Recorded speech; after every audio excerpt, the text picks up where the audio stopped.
Imagine you are given a mountain. Not blueprints, not bricks, not clay, a mountain. And you are told to carve God's palace from it, from the very top, working your way downward, with no ability to undo a single mistake, no second chances, no do-overs. Every single chisel strike either creates divinity or destroys it forever. One wrong move and centuries of work crumble into rubble that can never be put back. This is not a myth. This is not a legend. This actually happened. On a hillside in Maharashtra, India, over 1,200 years ago, someone built the most audacious, the most breathtaking, the most structurally terrifying structure in all of human history: the Kailasa Temple. Temple number 16 at the Ellora Caves. A structure so impossibly perfect, so magnificently complex, that even today, with all of our satellites, our computers, our cranes, and our concrete, engineers cannot fully explain how it was built. 400,000 tons of rock, removed, vanished, carved away from a living mountain to reveal what lay hidden inside. And they did it from the top, down. Welcome to one of Earth's greatest unsolved mysteries, a place where stone breathes mythology, where history defies logic, and where the question is not just how it was built, but whether something greater than human hands was responsible for its existence. Stay with me, because what you are about to discover will make you question everything you believe about ancient human capability, and possibly about human history itself. But first, let us set the stage. Let us understand the world into which this impossible temple was born. A world of kings, of devotion so extreme it borders on madness, and of craftsmen who looked at a mountain and saw something divine. We are in the year 756 of the Common Era. The Rashtrakuta dynasty rules the Deccan Plateau in central India. Their king, Dantidurga, has just seized power after overthrowing the Chalukya Empire. All across India there is conquest, ambition, shifting empires, and an ancient devotion running like a river beneath all of it. And somewhere in the Sahyadri Mountains, in a region the ancients called Ellapura, which we now call Ellora, a vision is being born. A vision so grand, so terrifying in its ambition, that it will require generations of the best craftsmen India has ever produced to attempt. King Krishna I, successor to Dantidurga, will commission what becomes the greatest monument to the Hindu god Shiva ever constructed. But he does not commission it the way a king normally commissions a great building. He does not order stones quarried from distant mountains. He does not bring in thousands of bricks. He does not plan the laying of a foundation. Instead, he orders a revelation. Mount Kailash, the real Kailash, high in the Himalayas, was believed by all of Hindu tradition to be the cosmic home of Lord Shiva and his beloved consort Parvati. The eternal mountain, the axis of the universe, the place where creation begins and ends. King Krishna wanted to bring Kailash here, not build a temple that represented it, not construct a monument in its honor. He wanted to become Kailash, to take a black volcanic mountain in Maharashtra and transform it, from the inside out, into the actual dwelling place of God. And so the command was given. Look at this mountain. Now remove everything that is not the temple. Leave behind only what the gods put inside.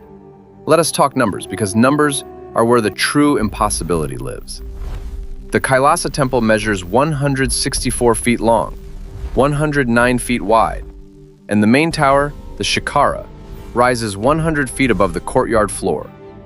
To put that in perspective, the temple is twice the size of the Parthenon in Athens. It covers approximately 81,000 square feet, and every single inch of it was cut from one single, uninterrupted piece of basalt rock. 400,000 tons. That is the estimated weight of rock that was removed to create this structure. Scientists and engineers calculate that to remove this much volcanic basalt using ancient tools, iron chisels, stone hammers, human muscle, would have required a minimum of 150 years of continuous construction. 150 years. That means the men who placed the first chisel against that mountain never lived to see the finished temple. They carved in faith. They carved for God. They carved knowing with absolute certainty that the glory of what they were building would outlast them by entire generations. But here is what makes everything stranger. Archaeologists have searched the site extensively. They have found no significant evidence of rubble disposal anywhere near the temple. 400,000 tons of rock, chiseled and hammered away. And it seems to have simply disappeared. Where did it go? No one can say for certain. Now, let us talk about what remains. Because what was left behind after all that removal is not empty space, not rough-cut caverns. What remains is some of the most sophisticated, most emotionally powerful stone artwork ever created by human hands in the history of civilization. The walls of the Kailasa Temple are covered in relief sculptures depicting scenes from the Ramayana, the Mahabharata, the sacred Puranas, gods and demons locked in eternal combat, celestial dancers frozen in perfect divine motion, cosmic serpents coiling through primordial oceans, figures carved with anatomical precision that rivals the very best of the Renaissance, carved not by artists with perfect lighting and well-equipped studios, but by craftsmen working by torchlight, deep inside stone corridors, 1,200 years ago. And now, here's the critical detail that changes everything. They started at the top. Unlike every other major construction project in human history, the Kailasa Temple was built from the summit of the rock face, downward. Not from the ground up, from the top, down. Think about what this means. Modern architects design their foundations first. They build their base, ensure it is stable, then add the floors above. But the Kailasa architects began with the roof. They carved the spire first, then descended through the mountain. Every decision about proportion, every calculation about where the columns would stand, every plan for the courtyard dimensions had to be made completely and perfectly before you could see the results. You had to visualize the entire finished structure inside a flat cliff face, with no way to see if your calculation was right until it was too late to change it. This is not the work of someone following a rough outline. This is the work of someone who held the entire temple, every pillar, every niche, every freestanding elephant carving, complete and perfect in their mind before a single stone chip fell to the ground. And the structural precision is genuinely terrifying. The main tower is perfectly symmetrical. The columns are evenly spaced to within centimeters. The levels are horizontally true.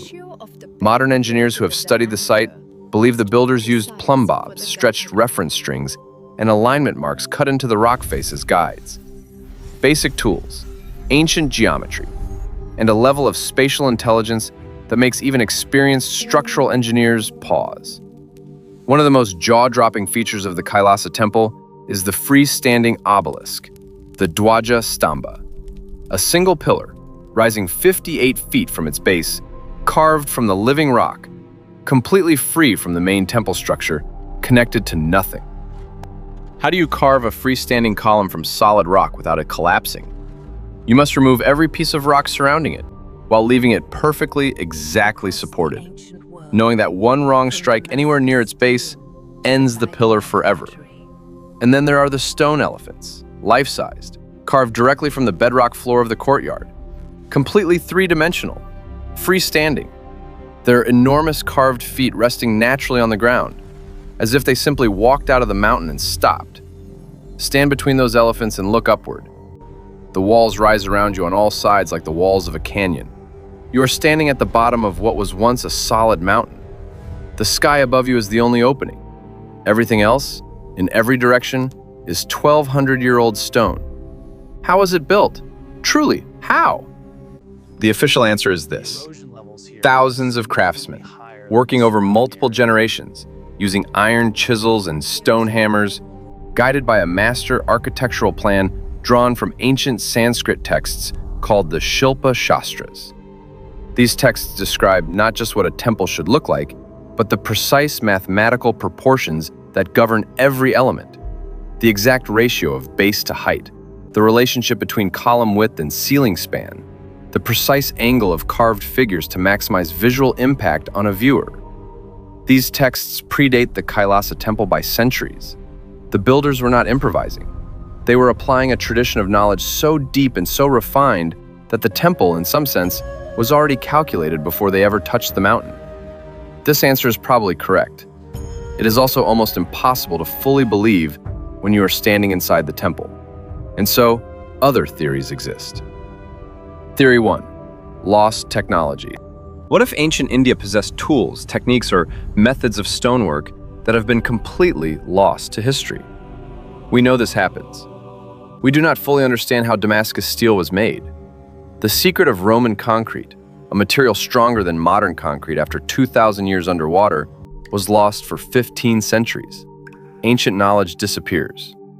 What if the craftsmen of Ellora understood something about basalt, about resonance, about stone properties that we no longer know? Theory 2, an older origin. A growing number of alternative researchers argue that the Kailasa Temple is far, far older than its official dating. They point to weathering inconsistencies in the lower sections. They point to stylistic elements that appear to predate the known Rashtrakuta aesthetic. The mainstream archaeological community strongly disagrees. But the questions themselves reveal something important. We do not fully understand the depth and sophistication of ancient Indian civilization. And then there's Theory 3, the one no serious academic will state on the record, the one whispered in the shadow of the temple after the crowds have gone, when the only sound is wind moving through carved stone corridors in the dark. Divine assistance. Literal divine assistance. The hand of God. Not metaphorical, not symbolic. The temple, after all, was built to be the home of Shiva. What if, in some way we cannot measure or explain, it was? I'm not here to tell you what to believe. I'm only here to tell you what exists. And what exists at Ellora is a structure that, by any rational standard, should not exist. Let us walk through the temple itself. Because the physical structure is only the beginning. Every surface of the Kailasa Temple is a library. A cosmic scripture written not in letters, but in stone. The entire complex rests on a platform supported by enormous carved elephants. Because in Hindu cosmology, elephants support the world itself. You do not merely enter this temple, you enter the cosmos. You are being held up by the same forces that hold up existence. The inner sanctum contains the Shiva Lingam, the sacred pillar representing the infinite nature of Shiva, the beginning and end of all creation. The surrounding walls show Nataraja, Shiva as the cosmic dancer, performing the Tandava, the dance of creation and destruction, whose rhythm sustains the universe itself. And on the outer walls, the most famous panel in the entire temple, Ravana shaking Kailash, the 10-headed demon king of Lanka, believing himself immortal and all-powerful, attempting to lift the sacred mountain of Shiva with his 20 arms. Every one of his 10 faces shows a different emotion: rage, pride, terror, and the dawning realization that he is not as powerful as he believed. Above him, Shiva and Parvati, seated in perfect calm. Parvati grips her husband's arm, alarmed by the trembling mountain. But Shiva's expression is not anger, it is patience. It is the absolute stillness of infinite power that requires no demonstration. He presses down with one toe, a gesture barely worth noticing. The mountain stops. The demon is trapped beneath it, screaming for mercy. This carving is 1,200 years old, and it communicates its message perfectly, across all that time, across all language barriers, to anyone who stands before it. That is what genius looks like. The Kailasa Temple has not had a peaceful existence. In the 14th century, the Mughal ruler Aurangzeb dispatched an army of 1,000 men to destroy it. Their mission was complete demolition. For 3 years they worked. They broke hammers. They broke chisels. They broke their own will against the basalt. Aurangzeb himself reportedly wrote of his failure, noting that no matter how many men were sent, the rock seemed inexhaustible, and the workers began refusing to continue. They left damage. Some carvings were defaced, but the temple stood. The Shiva Lingam in the inner sanctum remained untouched. The structure, carved from a single piece of the earth, had no joints to split, no mortar to dissolve, no weakness for destruction to enter. Because of how it was built, subtracted from solid rock rather than assembled from blocks, the Kailasa Temple has no failure points. Every conventional structure, assembled from separate stones, has thousands of places where water, roots, earthquakes, and time can work their way in. The Kailasa has none. It is one object, 12 centuries old, still standing. And now, a perspective. The Kailasa Temple is not remarkable simply because it defies explanation. It is remarkable because it reveals something profound about what human beings are capable of when they are driven by something larger than themselves. The builders were not working for money. They were not working for fame. Most of the craftsmen who created this place are entirely anonymous, their names gone forever. They were working for God, for Shiva, for the idea that devotion, focused and sustained across generations, can produce the impossible. There is a Sanskrit concept, bhakti, devotional love, not worship as obligation, worship as a consuming, creative passion. The Kailasa Temple is what happens when an entire civilization channels bhakti through the hands of its greatest craftsmen, sustained across 150 years, with no ability to stop and no permission to fail. The mathematics were precise because love is precise. The proportions were perfect because devotion demands perfection. The carving was impossibly detailed because when you are carving the home of God, every millimeter is sacred. And here's the detail that haunts me most about this place. The temple was never finished. After all those generations, after 400,000 tons of removed rock, after 150 years of the most demanding craftsmanship in human history, the Kailasa Temple was never actually completed. In the upper galleries, you can see exactly where the work stopped. Figures half emerged from stone, one side perfectly carved, the other still raw basalt. Doorways beginning but leading nowhere. The mountain kept secrets it never gave up. Why did it stop? We do not know. The dynasty changed. The master craftsman died. The knowledge could not be fully passed on.